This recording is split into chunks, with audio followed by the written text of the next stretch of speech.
नमस्कार बच्चों, कैसे हैं आप सब? आशा करती हूँ आप सभी अच्छे होंगे, स्वस्थ होंगे, खुश होंगे और अपनी पढ़ाई भी अच्छे से कर रहे होंगे। जैसा कि आप सभी जानते हैं, मैं हूँ आपकी हिंदी की अध्यापिका और मैं स्वागत करती हूँ आप सभी का आईसीटी वर्चुअल क्लासरूम में। और आज हम यहाँ पर एकत्रित हुए हैं पढ़ने के लिए क्लास 11th की हिंदी।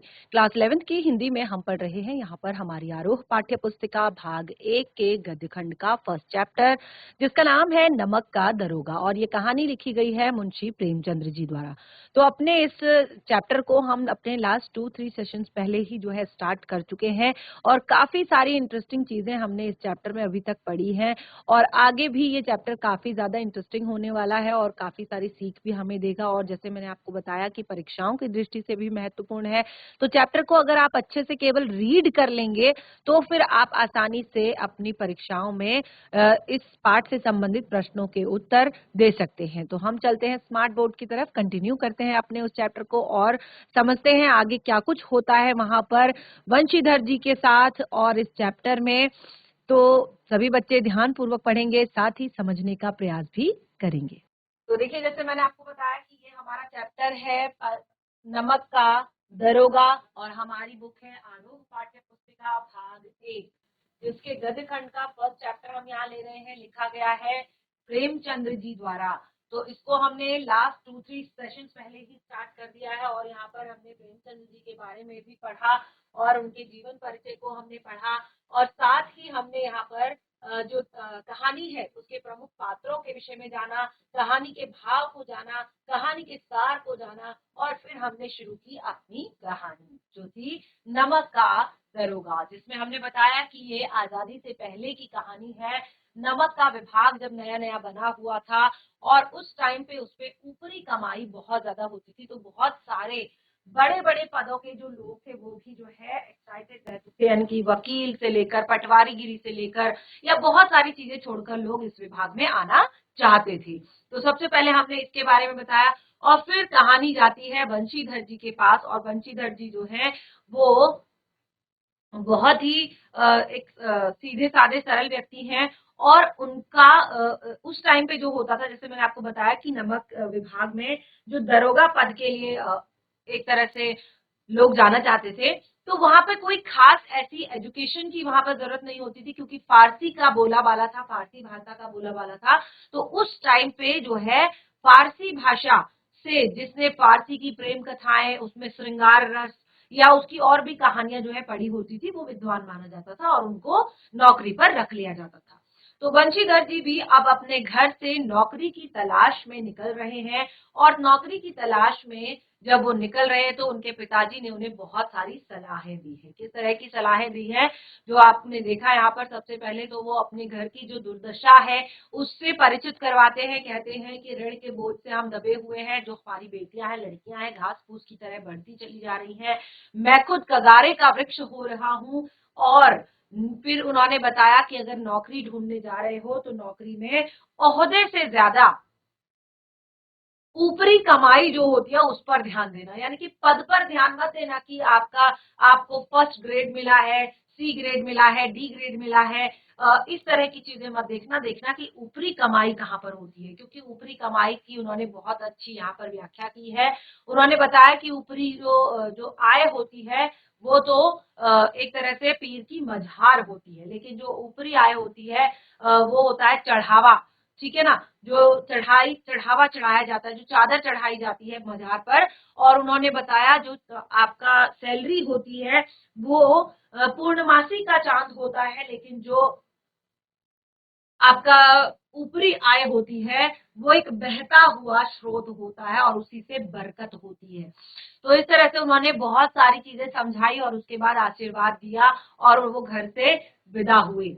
और जैसे ही वो घर से निकले, क्योंकि पढ़े लिखे तो थे ही जैसे मैंने आपको बताया, तो तुरंत ही दरोगा पद पर, नमक के दरोगा पद पर उनकी नियुक्ति हो गई। और ये खबर सुनकर उनके पिताजी बहुत ही खुश हुए, गदगद हुए, क्योंकि ये मुंह मांगी नौकरी उनको मिल गई थी। यहाँ पर जो है ऊपरी आय का कोई ठिकाना नहीं था, बहुत सारी चीजें यहाँ पर थी। तो अब देखिए क्या है कि लास्ट सेशन में हमने जो पढ़ा था कि जो वंशीधर जी हैं उन्होंने 6 महीने में ही अपनी नौकरी के 6 महीने में ही काफी अच्छे से जितने भी जो बड़े बड़े आला ऑफिसर थे उनका मन जीत लिया था, क्योंकि वो बहुत ही ज्यादा सत्यनिष्ठ धर्म परायण थे और एक तरह से उन्होंने बड़ों उनका भरोसा जीत लिया था और वो विश्वास पात्र बन गए थे और वो एक तरह से उनको पूरी कमान सौंप दी गई थी। तो एक दिन क्या होता है, जाड़े की बात है, ये हमने लास्ट सेशन में पढ़ा था, थोड़ा सा रिवाइज करेंगे। जाड़े का समय है, एक रात वंशीधर अपने दफ्तर में सो रहे थे। गाड़ियों की आवाज और मल्लाहों के कोलाहल से उनकी नींद खुली। बंदूक उन्होंने फटाफट वर्दी पहनी, बंदूक जेब में रखी और घोड़े पर बैठकर पुल पर पहुंच गए। और वहां उन्होंने देखा कि गाड़ियों की एक लंबी कतार पुल को पार कर रही है। और जब उन्होंने पूछा सबसे पहले कि ये गाड़ियां किसकी हैं, तो सबसे पहले तो कोई भी जवाब नहीं दे पाया, लेकिन फिर डर डर कर सबने कहा कि ये औलोपी दीन की है।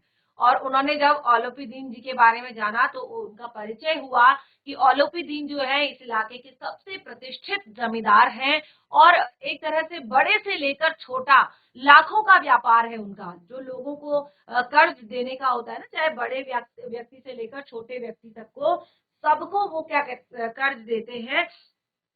तो काफी एक तरह से अच्छा उनका रहन सहन है, सब कुछ ठीक है। तो वंशीधर जी ने पूछा कि ठीक है, ये गाड़ियों में क्या है। उन्होंने जब गाड़ियों में क्या है पूछा तो किसी ने भी जवाब नहीं दिया इस बात का। और जब उन्होंने खुद ही गाड़ियों को टटोला तो देखा कि उसमें नमक के ढेले हैं और उन्होंने तुरंत गाड़ियां रुकवा दी। तो इस तरह से अब यहाँ पर होती है औलोपी दीन की दरोगा जी से मुलाकात। दरोगा जी से किस तरह से औलोपी दीन मिलते हैं और क्या कुछ होता है। तो यहाँ पर औलोपी दीन के बारे में जो बताया था वो मैंने आपको थोड़ा सा यहाँ पर पढ़ाया था लास्ट सेशन में कि जो पंडित औलोपी दीन है वो अपने सजीले रथ पर, आप देख सकते हैं चित्र में कि रथ जो है बिल्कुल चारों तरफ से एकदम बंद है और काफी अंदर से उसमें अच्छे से उसको सजाया गया है, काफी अच्छी सी गद्दी उसमें रखी गई है और आप देख सकते हैं उनके वस्त्र देख सकते हैं। और तो सजीली रथ में ऊँघते हुए वो आ रहे हैं और तभी गाड़ी वालों ने उन्हें रोककर ये खबर दी। और पंडित सारे संसार में लक्ष्मी को प्रमुख मानते थे, यानी कि उनका जो एक होता है ना कि पैसा पैसा ही सब कुछ है, किसी इंसान के लिए जो है पैसा ही सब कुछ होता है। तो सेम चीजें उनके लिए भी थी, वो लक्ष्मी को ही प्रमुख मानते थे और वो कहते थे कि पैसे के बल पर कुछ भी किया जा सकता है, किसी भी न्यायिक व्यवस्था, किसी भी जो नीति नियम है उनको बदला जा सकता है, उनमें परिवर्तन किया जा सकता है, उनको तोड़ा जा सकता है। तो ये उनकी एक सोच थी। अब देखिए जैसे मैंने कहा कि वो उनकी एक छोटी सी सोच थी कि न्याय और नीति सब लक्ष्मी के खिलौने हैं, यानी कि पैसे के दम पर इनको कैसे भी बदला जा सकता है। और इसी घमंड में सुनिश्चित होकर वो दरोगा के पास पहुंच गए। अब देखिए क्या होता है, उन्होंने दरोगा से क्या कहा, कैसे उनकी बातचीत हुई, उसको हम कंटिन्यू करते हैं अपनी पाठ्य पुस्तिका से, क्योंकि चैप्टर जो है मैंने बताया अगर आप पाठ्य पुस्तिका से पढ़ेंगे तो ज्यादा आपको इंटरेस्टिंग लगेगा। ठीक है ना। तो अब पंडित औलोपी दीन अपने सजीले रथ पर सवार होकर कुछ सोते जागते चले आए। और फिर जो हुआ, हमने कहा था कि जो सेकंड परिच्छेद है वो भी हमारा कंप्लीट हो चुका है और हम थर्ड जो आपका परिच्छेद है उसको यहाँ पर पढ़ने जा रहे हैं। तो इसमें हमने क्या देखा कि वो क्या कहते हैं कि बाबूजी, अब यहाँ पर जो औलोपी दीन है वो लिहाफ ओढ़े हुए दरोगा के पास आकर बोले, बाबूजी आशीर्वाद, कहिए हमसे ऐसा कौन सा अपराध हुआ है कि आपने गाड़ियां रोक दी, यानी कि ऐसा कौन सा अपराध हमसे हुआ है जो आपने हमारी गाड़ियां रोक दी। हम ब्राह्मणों पर तो आपकी कृपा दृष्टि रहनी चाहिए, क्योंकि हम ब्राह्मण हैं और हम पर तो आपकी कृपा दृष्टि रहनी चाहिए। तो बंशीधर ने बेरुखाई से बोला, जब इन्होंने कहा ना कि आपने क्यों हमारी गाड़ियां रोक दी, तो बंशीधर जी ने रुखाई से बोले, सरकारी हुक्म। कहते हैं कि ये सरकारी हुक्म है, सरकार द्वारा हमें हुक्म दिया गया है कि अगर ऐसी कोई चीज होती है तो इसीलिए तो दरोगा के पद पर उन्हें नियुक्त किया गया है, इसीलिए तो उन्हें नमक का दरोगा बनाया गया है, क्योंकि इस तरह की चीजें होती हैं तभी तो वहां पर ये पद सुनिश्चित किया गया था और तभी उस पद पर जो है काम भी होता है। तो वो कहते हैं, पंडित औलोपी दीन ने हंसकर कहा, कहते हैं हम ना तो सरकारी हुक्म को जानते हैं और ना ही सरकार।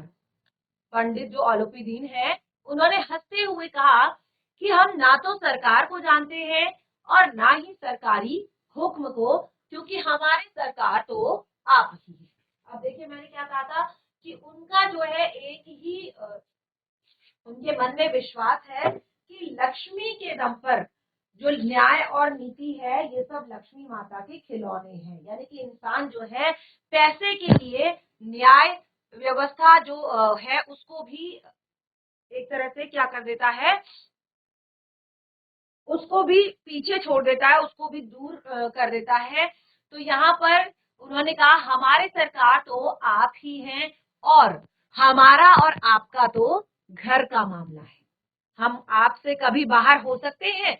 तो उन्होंने बिल्कुल इस तरह से उन्हें अपनी चिकनी चुपड़ी बातों में फंसाने की कोशिश की। तो वो कहते हैं कि हमारा हमारा और आपका तो घर का मामला है, आपने व्यर्थ ही कष्ट उठाया, यह नहीं हो सकता कि इधर से जाएं और घाट के देवता को भेंट न चढ़ाएं। अब देखिए क्या उनकी सोच कैसी है और क्या वो कर रहे हैं। वो कहते हैं कि आपने व्यर्थ ही कष्ट उठाया, यानी कि आपको जरूरत नहीं थी ये सब करने की, कि आप यहाँ पर आते और हमारी गाड़ियां रोकते, तब हम आपके पास आते, तब हम आपको एक तरह से जो आपका आपकी जो भेंट है वो आपको देते। तो वो कहते हैं यह नहीं हो सकता कि इधर से जाएं और घाट के देवता को भेंट ना चढ़ाएं। वो कहते हैं कि ये तो बिल्कुल भी पॉसिबल नहीं है ना कि अगर हम इधर से गुजर रहे हैं और इस घाट के देवता को हम भेंट ना चढ़ाएं। इस घाट के देवता तो आप है, यानी कि यहाँ पर तो आपका कंट्रोल है। तो जाहिर सी बात है कि हमें पता है हमने क्या करना है और आपने बिना मतलब में ही कष्ट उठाया। मैं तो आपकी सेवा में स्वयं ही आ रहा था। तो उन्होंने कहा कि मैं तो आपकी सेवा में स्वयं ही आ रहा था। वंशीधर पर ऐश्वर्य की मोहिनी वंशी का कुछ भी प्रभाव नहीं पड़ा। अब देखिए यहाँ से समझिएगा कि क्या उनके पिताजी द्वारा दिए गए जो उपदेश हैं, पिताजी द्वारा दी गई जो बताई गई जो बातें हैं, उनका क्या असर पड़ता है यहाँ पर बंशीधर पर। क्या वो सच में यहाँ पर ऊपरी कमाई करते हैं या फिर अपनी कर्तव्य परायणता, अपनी धर्म निष्ठा, अपनी सत्य वादिता पर जो है अड़े रहते हैं। तो देखिए वो कहते हैं जो जब उन्होंने इस तरह की बातें की, ऐश्वर्य की मोहिनी वंशी। अब देखिए यहाँ पर ये क्या हो रहा था, ये तो एक वंशी बजाई जा रही थी मोहित करने के लिए, ऐश्वर्य की वंशी बजाई जा रही थी, लेकिन वंशीधर जी पर इस पर बिल्कुल भी इसका प्रभाव नहीं पड़ा, क्योंकि उनके अंदर क्या थी, ईमानदारी की एक नई उमंग थी, ईमानदारी उनके अंदर थी। वे कड़क कर बोले, क्या कहते हैं, वो कड़क कर बोले, बिल्कुल कड़ी आवाज में बोले कि हम उन नमक हरामों में से नहीं हैं जो कौड़ियों पर अपने ईमान को बेचते फिरते हैं। आप इस समय हिरासत में हैं और आपको कायदे के अनुसार चलना होगा। बस मुझे अधिक बातों की फुर्सत नहीं है। जमादार बदलू सिंह, तुम इन्हें हिरासत में ले चलो, मैं हुक्म देता हूँ। तो देखिए उन्होंने तुरंत ही अपनी कड़क आवाज में क्या कहा, कहा कि हम उन नमक हरामों में से नहीं जो कौड़ियों में अपना ईमान बेचते फिरते हैं।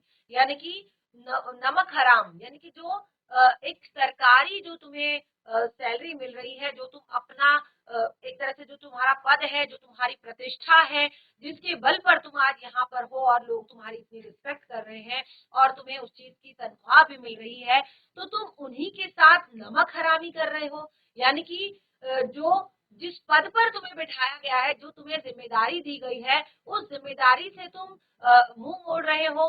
तो वो कहते हैं कि हम उन नमक हरामों में से नहीं जो कौड़ियों के भाव, कौड़ियों यानी कि बहुत कम पैसे के लिए अपने ईमान को, अपने धर्म को, अपने कर्तव्य को, सब कुछ जो है अपने धर्म को बेच देते हैं। वो कहते हैं कि आप इस समय हिरासत में हैं, आपको कायदे के अनुसार चलना होगा और बस मुझे अब अधिक बातों की फुर्सत नहीं है। वो कहते हैं कि आप जो है अब हिरासत में है और आपको कायदे के अनुसार चलना होगा, यानी कि जो नियम है उन नियमों के अनुसार चलना होगा और इससे ज्यादा मुझे बात करने की फुर्सत नहीं है। और वो अपने जो सिपाही होते हैं, कहते हैं जमादार बदलू सिंह, तुम इन्हें हिरासत में ले चलो और मैं तुम्हें हुक्म देता हूँ। वो अपने जो सिपाही है उसको हुक्म देते हैं कि तुम इन्हें हिरासत में ले लो। तो अब देखिए क्या होता है, क्योंकि औलोपी दीन ने ये सारी बातें कभी सपने में भी नहीं सोची होंगी कि इस तरह की चीजें उनके साथ हो सकती है, क्योंकि अभी तक उन्होंने जो भी किया था वो सब कुछ पैसे के बल पर किया था। और यानी कि आज तक जितने भी लोग उन्हें मिले थे वो सब पैसे के बल पर जो है उनको बिल्कुल आसानी से छोड़ देते थे और कभी उन पर इस तरह की कोई बात उनके सामने नहीं आई। अब पंडित औलोपी दीन स्तंभित हो गए।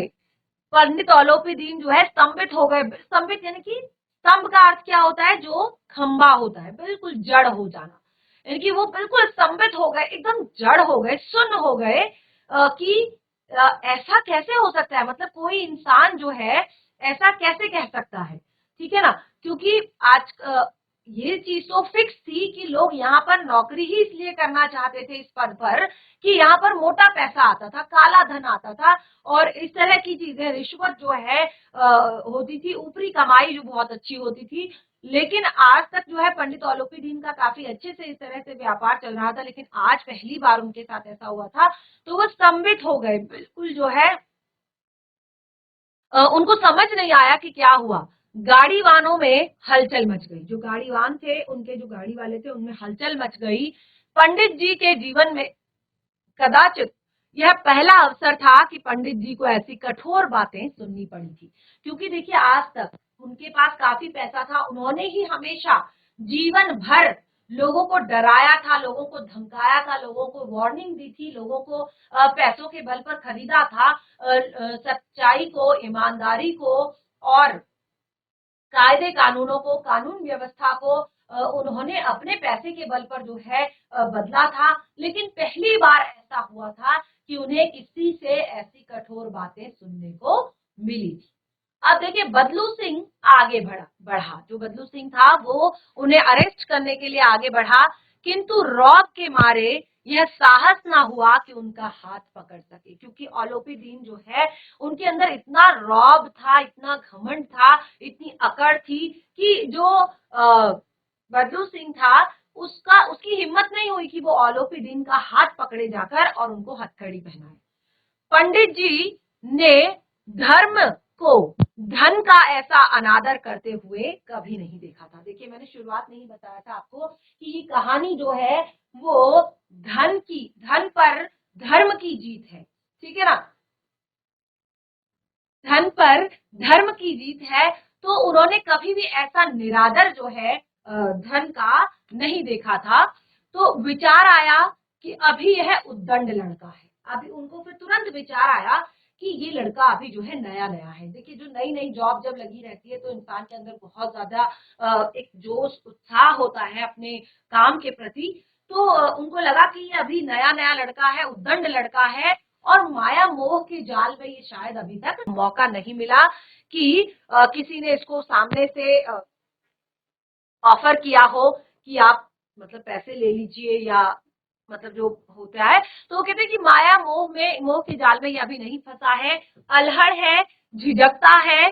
फिर वो बहुत ही दीन भाव से बोले। आप देखिए क्योंकि तो देखिए उन्होंने क्या सोचा कि ये अभी जो है नया नया नया लड़का है और ये माया मोह के जाल में अभी तक नहीं फंसा है, यानी कि किसी ने अभी तक इसको सामने से ऑफर नहीं किया है। और एक तो क्योंकि इसने कभी ये चीजें, यानी कि इस पर शायद कोई जिम्मेदारियां नहीं है या ऐसा इसको नहीं है कोई भी एहसास, तो ये या शायद ही झिझकता है क्योंकि सामने से कभी किसी ने ऑफर नहीं किया, कभी किसी ने दिया नहीं या कभी ऐसी चीज हुई नहीं, तो ये झिझकता है शुरुआत में खुद से कहने से। तो अब वो क्या कहते हैं, बड़े ही दीन भाव से बोले। अब मतलब बहुत ही दीनता से वो बोले कि बाबू साहब ऐसा ना कीजिए। उन्होंने क्या कहा कि बाबू साहब ऐसा ना कीजिए, हम मिट जाएंगे, इज्जत धूल में मिल जाएगी, हमारा अपमान करने से आपके हाथ क्या आएगा, हम किसी तरह आपसे बाहर थोड़े ही हैं। तो वो कहते हैं कि हमारी जो इज्जत है, आप ऐसा मत कीजिए, क्योंकि जैसे मैंने आपको बताया कि वो इस इलाके के सबसे ज्यादा प्रतिष्ठित व्यक्ति है और बड़े से लेकर बड़े-बड़े लोगों से लेकर छोटे-छोटे लोगों को वो कर्ज देते हैं, पैसा देते हैं, काफी अच्छा व्यापार उनका है, खूब पैसे वाले हैं और पैसे से ज्यादा इंसान की प्रतिष्ठा होती है, ठीक है ना। पैसा एक बार के लिए अगर डूब भी जाता है तो पैसा कमाया जा सकता है, लेकिन प्रतिष्ठा जो होती है, सम्मान जो होता है, इज्जत जो होती है, वो उसको कमाने में फिर काफी ज्यादा टाइम लग जाता है। तो वो कहते हैं कि हमारी इज्जत जो है वो धूल में मिल जाएगी आप हमारा अपमान करने से, क्योंकि अगर ऐसा हो गया तो हमारा तो अपमान होगा ही, लेकिन हमारा अपमान करने से आपको क्या मिलेगा, आपकी क्या हाथ आएगा, हम तो आपसे किसी तरह से बाहर थोड़ी है, यानी कि हम भी एक आम इंसान ही है। तो इस तरह से फिर से वंशीधर ने कठोर स्वर में कहा कि हम ऐसी बातें नहीं सुनना चाहते। वंशीधर जो है फिर उन्होंने फिर से कठोर स्वर में कहा कि हम ऐसी बातें,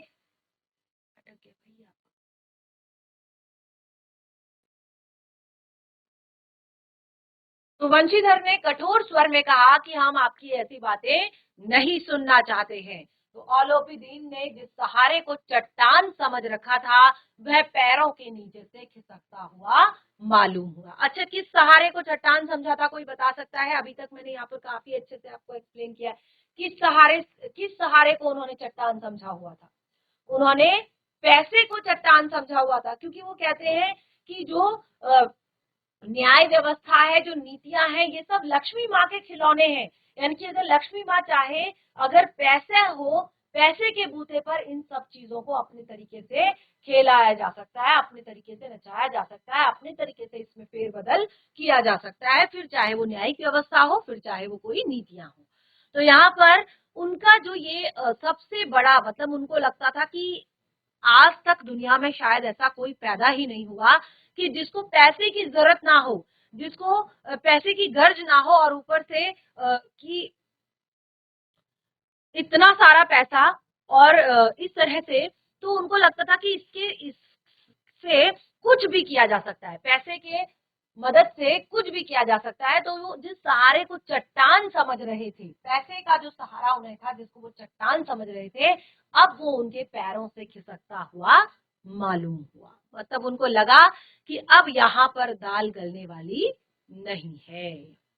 स्वाभिमान और धन ऐश्वर्य को कड़ी चोट लग गई। अब देखिए, स्वाभिमान को तो चोट लगी ही, धन ऐश्वर्य को तो चोट लगी ही, यहाँ पर उनके स्वाभिमान को भी कड़ी चोट लगी, क्योंकि आज तक उनके स्वाभिमान को डिगाने वाला ऐसा कोई हुआ नहीं था। किंतु अभी तक धन की सांख्यिक शक्ति का पूरा भरोसा था। अब देखिए, ये आप जरा ये चीजें ना ध्यान पूर्वक समझिए, ये आज की सच्चाई है, ये आज के समय की सच्चाई है कि लोग पैसे को सब कुछ समझते हैं, पैसे के दम पर वो सोचते हैं कि कुछ भी किया जा सकता है, और सच में ये चीजें होती भी है। तो अभी जब उनको लग रहा था ये सारी चीजें उनके पैरों से निकलती हुई नजर आ रही थी, लेकिन फिर भी उन्हें धन की सांख्यिक शक्ति, क्या होती है सांख्यिक शक्ति, किसे कहते हैं, क्या होती है सांख्यिक शक्ति? यानी कि नंबर्स में काउंटिंग। अगर पहले 10,000 दे रहे थे तो आप कहेंगे 20,000 ले लीजिए, 25,000 ले लीजिए, 30,000 ले लीजिए, 40,000 ले लीजिए, 50,000 ले लीजिए, और उस टाइम के 50,000 मतलब आज के 50 लाख। ठीक है ना। तो ये आजादी से पहले की कहानी है। तो सोचिए, उस टाइम पे जो है एक जो रुपया होता था, 1 रुपया, उसकी भी बहुत बड़ी कीमत हुआ करती थी। तो अब देखिए आगे, वो उनको धन की सांख्यिक शक्ति पर पूरा भरोसा था, और वो अपने मुख्तार से बोले, अपने मुख्तार जो उनके पैसे के जो रखवाले थे उनसे बोले, लाला जी 1,000 के नोट को बाबू साहब को भेंट करो। अब सोचिए, उस टाइम पे 1,000 रुपए का नोट, जैसे मैंने कहा ना, सैलरी मुश्किल से उनकी होगी 10 रुपए, 15 रुपए या 20 रुपए, ठीक है ना। तो पूरे के पूरे 1,000 रुपए का नोट मिल रहा है। आप इस आप इस समय भूखे सिंह हो रहे हैं। उन्होंने क्या कहा वंशीधर को कि अपने मुख्तार से कहा, लाला जी 1,000 का नोट जो है बाबू साहब को भेंट किया जाए। उनको लगा कि 1,000 तो बहुत ज्यादा होते हैं, ठीक है ना। तो वो कह रहे हैं कि आप इस टाइम पे भूखे सिंह हो रखे हैं, जैसे भूखा शेर होता है ना, कि जिसको कुछ नहीं दिया जाता और उसको फिर कितना भी दे दो तो उसका पेट नहीं भरता। ठीक है, तो वंशीधर गरम होकर, वंशीधर ने फिर से गरम होकर कहा, गरम होकर यानी कि गुस्से में कहा, 1,000 ही नहीं 1,00,000 भी मुझे सच्चे मार्ग से हटा नहीं सकते। उन्होंने कहा कि 1,00,000 रुपए क्या, अगर आप 1,00,000 भी देंगे ये हटा नहीं सकते। धर्म की इस बुद्धिहीन दृढ़ता, धर्म की इस बुद्धिहीन दृढ़ता, अब देखिए इसे बुद्धिहीन दृढ़ता क्यों कहा, क्योंकि उनकी नजर में, क्योंकि उनके लिए पैसा सबसे बड़ी चीज है, तो उन्हें कि ये इंसान अपने धर्म पर इतना अडिग क्यों है, और ये क्या ये बुद्धिहीन है, ये क्या ये बेवकूफ है, क्योंकि जहां सैलरी ही आपकी 100 रुपए है या 50 रुपए है या 20 रुपए है, तो वहां आपको 1,000 रुपए यानी कि आपके 100 गुना जो है सैलरी आपको मिल रही है, 10 गुना आपको सैलरी मिल रही है, तो फिर उसके बाद ये तो बुद्धिहीन दृढ़ता ही हुई। और देव दुर्लभ त्याग, यानी कि ऐसा लग रहा है कि भगवान, साक्षात भगवान जो है जो त्याग कर सकते हैं, वो त्याग यहाँ पर हो रहा है। उसने उनके मन को बहुत झुंझलाया, उनके मन को बहुत झुंझला दिया, यानी कि अंदर से बहुत ज्यादा उन्हें गुस्सा आने लगा। अब दोनों शक्तियों में संग्राम होने लगा। कौन कौन सी शक्तियां, एक धर्म की शक्ति और एक धन की शक्ति, दोनों शक्तियों में संग्राम होने लगा। धन ने उछल उछल कर आक्रमण करने शुरू कर दिए, यानी कि उन्होंने 1,000 के बदले 1 से 5,000 कर दिए, 5,000 से 10,000 कर दिए, 10,000 से 15,000 कर दिए, 15,000 से 20,000 कर दिए, और नौबत 20,000 तक की नौबत पहुंच गई। किंतु धर्म की अलौकिक वीरता की इस बहुसंख्य सेना के सम्मुख अकेला पर्वत की भांति अटल और अविचलित खड़ा रहा। ठीक है, तो क्या हुआ कि अब जो है यहाँ पर धन और धर्म की जो है लड़ाई शुरू हो गई। जो ओलोपी दीन है वो पैसे बढ़ाते जा रहे हैं, यानी कि धन उछल उछल कर आक्रमण कर रहा है। 1,000 से 5,000, 5,000 से 10,000, 10,000 से 15,000, 15,000 से 20,000 और 20,000 तक की जो है नौबत पहुंच गई है। लेकिन धर्म जो है अपनी अलौकिक वीरता के साथ इस बहुसंख्य सेना, बहुसंख्य यानी कि ढेर सारा पैसा जो है के सम्मुख अकेला पर्वत की भांति अटल अविचलित खड़ा था। तो क्या यहाँ पर धन की विजय होगी या धर्म की विजय होगी? किस तरह से ओलोपी दीन क्या मुंशी वंशीधर को जो है अपने आप में ले पाएंगे, या फिर ओलोपी दीन का आज गिरफ्तारी सुनिश्चित है? ये सारी चीजें हम पढ़ेंगे अपने नेक्स्ट सेशन में। और मैं आशा करती हूँ कि आज का सेशन आपको काफी ज्यादा इंटरेस्टिंग लगा होगा। चैप्टर को घर पर एक बार रिवाइज जरूर करें और इससे कुछ प्रश्न बनाने का भी प्रयास करें, और नेक्स्ट सेशन में आप डिस्कस करें मेरे साथ उन प्रश्नों को, फिर हमारा चैप्टर और भी ज्यादा आपको इंटरेस्टिंग लगेगा। तो इसी तरह से बने रहिए हमारे साथ, हम मिलेंगे अपने नेक्स्ट सेशन में। तब तक के लिए धन्यवाद। आपका दिन शुभ हो।